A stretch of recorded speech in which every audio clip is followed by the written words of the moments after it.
हाय दोस्तों, कैसे हैं। मैं मोहम्मद मुख्तार आपका मैं अपने YouTube चैनल सुगम सिनेमा पर स्वागत करता हूं। आइए दोस्तों, हिंदी साहित्य के इतिहास का ये अंतिम वीडियो। इससे पहले वीडियो बनाए जा चुके हैं जो प्लेलिस्ट में है, आप उन्हें देखिए और फायदा हासिल कीजिए। आज दोस्तों हिंदी साहित्य के इतिहास का अंतिम फिर आधुनिक काल पे बात करने वाले हैं। अगर आपने हिंदी साहित्य के इतिहास का पहला वीडियो देखा है तो आप समझ रहे होंगे कि आधुनिक काल की परिस्थिति क्या है और उनका काल क्या है। ये चीजें हमने पहले वीडियो में क्लियर किया था, यहां हम उसका पूरा डिटेल करने वाले हैं। तो आइए दोस्तों, पहले एक चीज जानते हैं कि आधुनिक काल का समय क्या है, समय कब से शुरुआत होती है। आप देख रहे हैं कि इसका कार्यकाल जो है वो विक्रम संवत 1900 से अब तक का जो समय है वो आधुनिक काल हिंदी साहित्य में माना जाता है। और विक्रम संवत क्या है आप समझ रहे हैं, ये हमने पहले वीडियो में डिस्कस कर चुके हैं। आधुनिक काल को दोस्तों इसे कहा जाता है हिंदी साहित्य का सर्वश्रेष्ठ युग। यहां आपको कंफ्यूज होने की जरूरत नहीं है, किसी भी साहित्य का सर्वश्रेष्ठ युग वर्तमान युग ही होता है, या अंतिम जो रूप है वो सर्वश्रेष्ठ रूप ही होता है। तो इसलिए हिंदी साहित्य के जो है कि वर्तमान काल को, वर्तमान युग को सर्वश्रेष्ठ युग कहा जाता है। आपसे अगर पूछा जाता है कि हिंदी साहित्य में सर्वश्रेष्ठ युग किसे कहा जाता है तो आधुनिक काल। आप याद कीजिए, भक्ति काल में हम पढ़ा करते थे स्वर्ण युग, स्वर्ण काल। ठीक है, तो आगे बढ़ते हैं। एक चीज है आधुनिक काल में दोस्तों और अन्य तीन काल में। अन्य तीन काल में क्या था कि हिंदी साहित्य पर पद्य का प्रभाव था, अर्थात हिंदी साहित्य में जो भी रचना हो रही थी वो पद्य में हुआ करती थी, कविता के रूप में हुआ करता था। लेकिन आधुनिक काल में एक परिवर्तन तो हुआ, और वो ये हुआ कि इसमें गद्य का जन्म हुआ है। ठीक है ना, एक चीज आप जान लीजिए। एक चीज और क्या देखा, हिंदी साहित्य में गद्य का प्रचलन। गद्य क्या आप समझ रहे हैं, कविता के अलावा जो भी रूप है, जैसे उपन्यास है, कहानी है, नाटक है, चाहे जिस भी रूप में है लेकिन कविता नहीं है, वो सम्मिलित रूप से गद्य कहा जाता है। तो आधुनिक काल ये भी कौन सा काल है दोस्तों, विक्रम संवत 1900 से अब तक। ये 1900 जो विक्रम संवत है ये अंग्रेजों के आधिपत्य का समय है। उस समय तक हमारा हिंदी साहित्य में आधुनिक काल आ चुका था। हालांकि हिंदी भाषा में खड़ी बोली के सर्वश्रेष्ठ कवि कौन माने जाते हैं आप ये मुगल काल में आप जानते हैं, है ना। अब आइए, इसमें गद्य जो है कि हिंदी साहित्य में गद्य का प्रचलन होता है। इस काल में क्या होता है दोस्तों, जैसे बहुत से समाज की स्थापना की जाती है। आजादी की लड़ाई में आप जानते हैं दयानंद सरस्वती है, राजा राम मोहन रॉय है, और बहुत से विद्वान हुए हैं। उन्होंने अपने अपने हिसाब से समाज की स्थापना की है, एक संघ की स्थापना की है। जैसे आप देखिए आर्य समाज आप देख सकते हैं, आर्य समाज। आर्य समाज की स्थापना किसने किया है दोस्तों, आप समझ रहे हैं, दयानंद सरस्वती ने।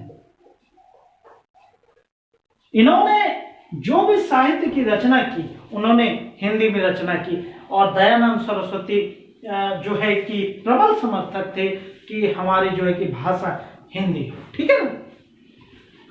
और भी एक जो है कि महत्वपूर्ण समाज की स्थापना की गई है, और वो है दोस्तों ब्रह्म समाज की स्थापना। और ये भी किसी जो है कि परिचय का मोहताज नहीं है, और वो आप जानते कौन है, राजा राम मोहन राय। राजा राम मोहन राय।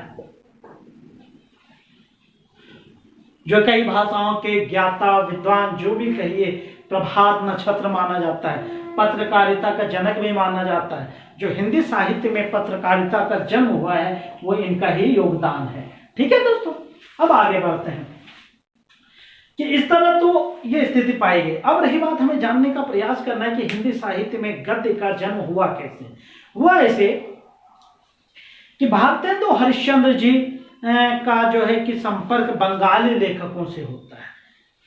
वो इत्तेफाक है कि विद्वान जब विद्वानों के संपर्क में आएगा तो अपनी विद्वता की ही बात करेगा। तो जब ये बंगाली लेखकों के संपर्क में आए, उनसे उन्होंने कहानी या गद्य की बातें जब सुनी तो ये दंग रह गए। और वो ये है कि इन्होंने पाया कि जो हम पद्य लिखते हैं, कविता लिखते हैं, उनमें हमें जितनी परेशानी होती है, कहानी लिखने में तो कुछ भी परेशानी नहीं है। और उन्होंने वहां से पद्य का जन्म किया। तो इस तरह आप कह सकते हैं कि हिंदी साहित्य में जो है कि गद्य का जनक कौन हो गया? भारतेंदु हरिश्चंद्र। भारतेंदु हरिश्चंद्र जी, भारतेंदु हरिश्चंद्र ने गद्य का जन्म तो किया, इनका विकास तो किया, लेकिन उस समय जो है कि इनका प्रभाव हिंदी साहित्य में जम गया। चूंकि नया कोई भी चीज का जन्म दिया है, नया किसी भी चीज का विकास किया है, तो स्वभावतः उस समाज पर इनका प्रभाव जम गया। और भारतेंदु हरिश्चंद्र के नाम से हिंदी साहित्य में एक जो है कि भारतेंदु युग, भारतेंदु युग जाना जाता है। तो आप बिल्कुल कंफ्यूज मत होइए कि हिंदी साहित्य में भारतेंदु युग का जो जनक है वो कौन है? भारतेंदु हरिश्चंद्र। नाम में बिल्कुल कंफ्यूज नहीं होना है दोस्तों। भारतेंदु हरिश्चंद्र ने कई ग्रंथों की रचना की, कई साहित्य की रचना की, और जैसे इनके नाम से ही मिलता जुलता है, भारत दूरदशा, भारत भारती, सत्य, हरिश्चंद्र, नाटक, इन जैसे ग्रंथों की रचना भारतेंदु हरिश्चंद्र ने की। और उस समय इनका इतना प्रभाव जम गया हिंदी साहित्य में कि इनके हिसाब से जो भी राइटर नहीं चलते थे उनको दरकिनार कर दिया जाता था, उनका महत्व कम हो जाता था। तो स्वभावतः इन उस समय के जो भी विद्वान हुए, जो भी लेखक हुए, जो भी कवि हुए, इनके हिसाब से अपने जो है कि रचना प्रस्तुत करने लगे। उस समय के जो भी राइटर थे उनकी रचना अगर इन्होंने स्वीकृत कर दी तो उनका बखान होने लगता था, वो अपना नाम कमा लेता था। लेकिन स्वभाव है दोस्तों कि जिसका जन्म होता है उसका पतन होना आवश्यक है। और वो ये है कि जब इनका वर्चस्व ज्यादा हो गया, भारतेंदु जी का, भारतेंदु युग का ज्यादा वर्चस्व हो गया, कुछ इनसे इत्तेफाक नहीं रखने लगे, कुछ विद्वान जो है कि का विचार इनके विचार से मेल नहीं खाने लगे और उन्होंने इसका विरोध करना शुरू किया। और धीरे धीरे भारतेंदु युग का प्रभाव कम हो जाता है और उनका स्थान ले लेता है द्विवेदी जी ने। द्विवेदी युग का पदार्पण हिंदी साहित्य में हो जाता है। और इस द्विवेदी युग के जनक कौन हुए भाई? आचार्य हजारी प्रसाद द्विवेदी। आचार्य हजारी प्रसाद द्विवेदी। आपसे पूछा जा सकता है कि भारतेंदु युग के जनक कौन है? भारतेंदु हरिश्चंद्र। उसके बाद दूसरा युग शुरू होता है द्विवेदी युग, और द्विवेदी युग के प्रवर्तक कौन हो जाते हैं? आचार्य हजारी प्रसाद द्विवेदी। तो स्वभावतः जो स्थिति भारतेंदु युग की थी वही स्थिति द्विवेदी युग की हो गई। इनका भी वर्चस्व कायम हुआ और इनके हिसाब से ही राइटर को अपनी लेखनी प्रस्तुत करनी पड़ी। इन्होंने उस समय एक पत्रिका निकाला था और वो निकला था सरस्वती पत्रिका। उस समय के जो भी राइटर थे उनकी लेखनी अगर इस पत्रिका में छप गई तो समझो उस राइटर को मान्यता मिल जाती थी। इतना प्रभावशाली हमारा साहित्य हो चुका था।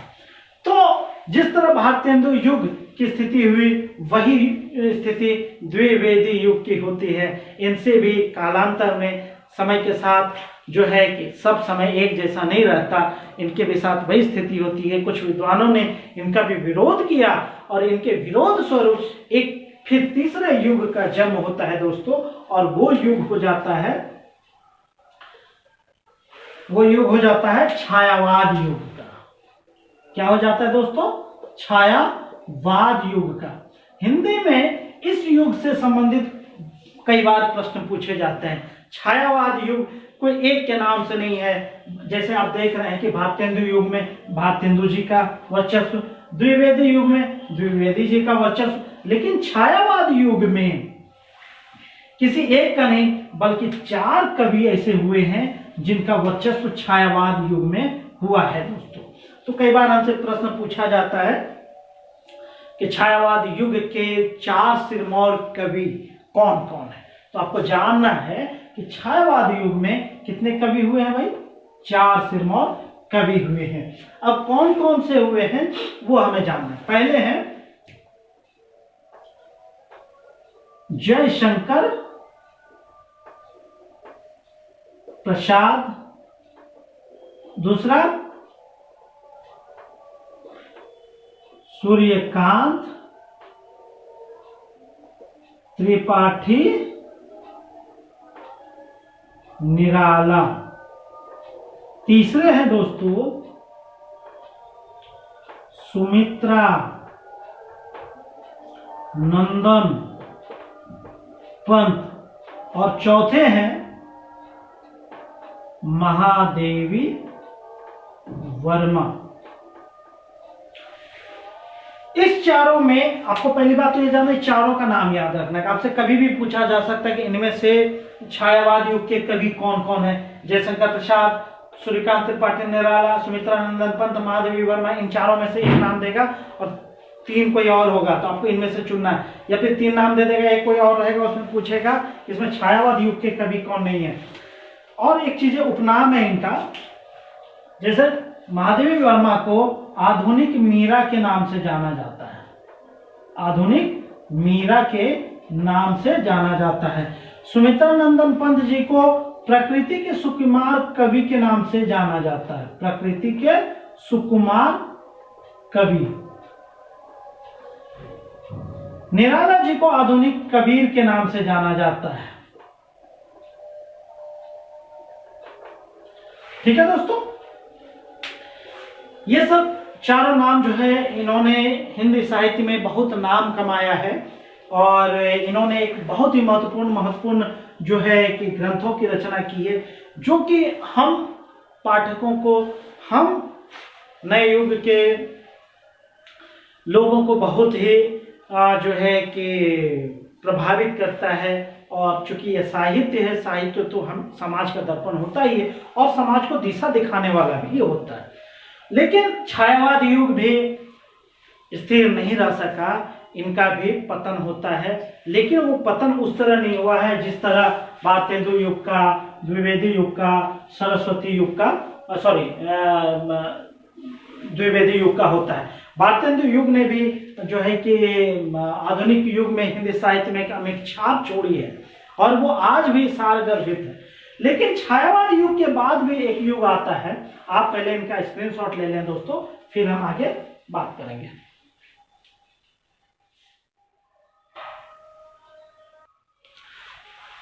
आइए दोस्तों, अब देखते हैं कि छायावाद युग के बाद हिंदी साहित्य में फिर एक युग का जन्म होता है और वो होता है हालावाद। हालावाद युग का जन्म होता है।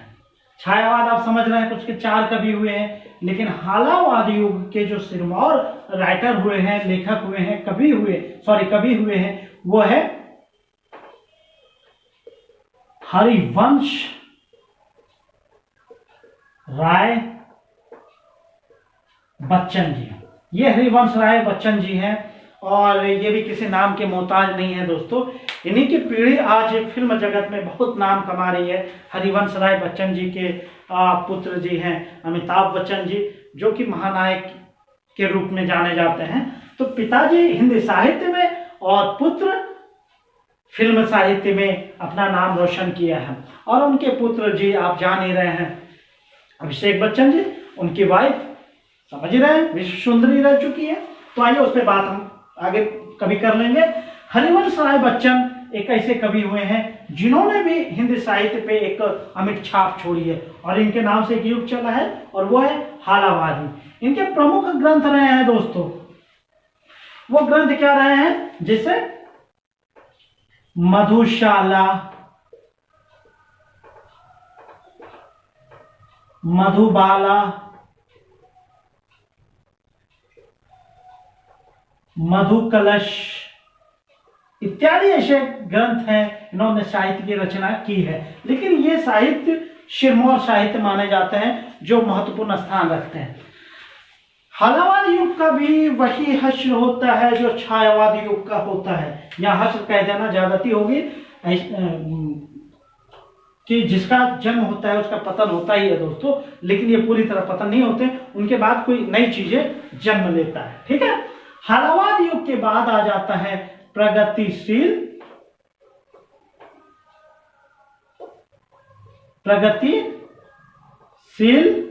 लेखक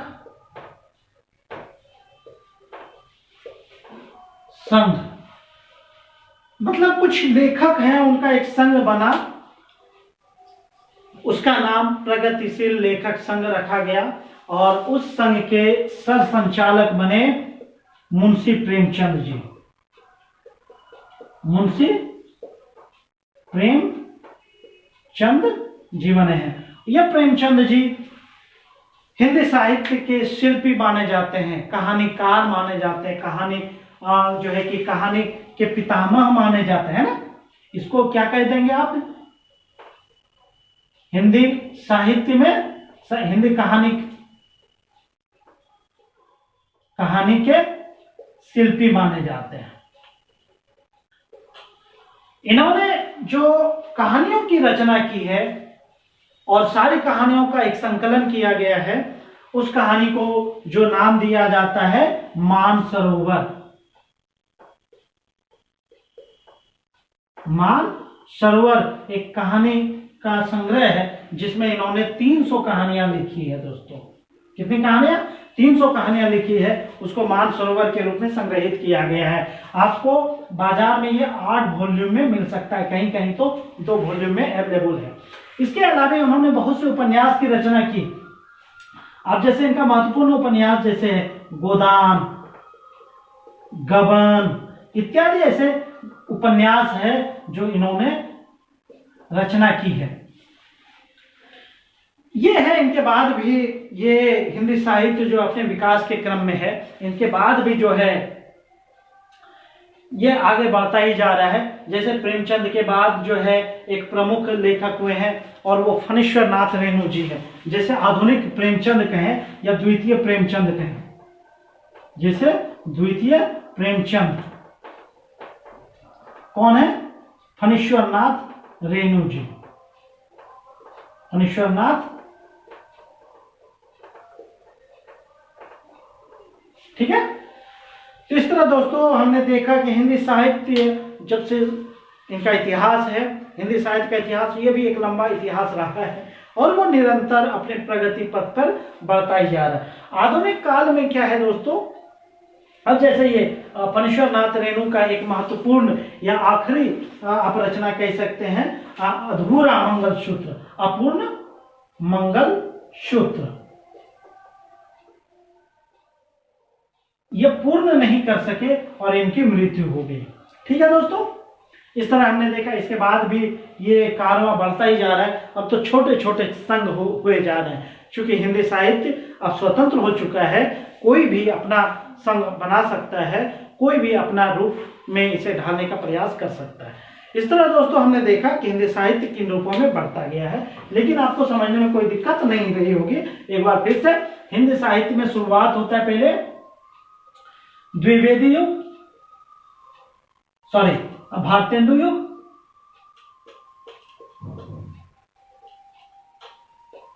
उसके बाद दोस्तों हुआ है द्विवेदी युग,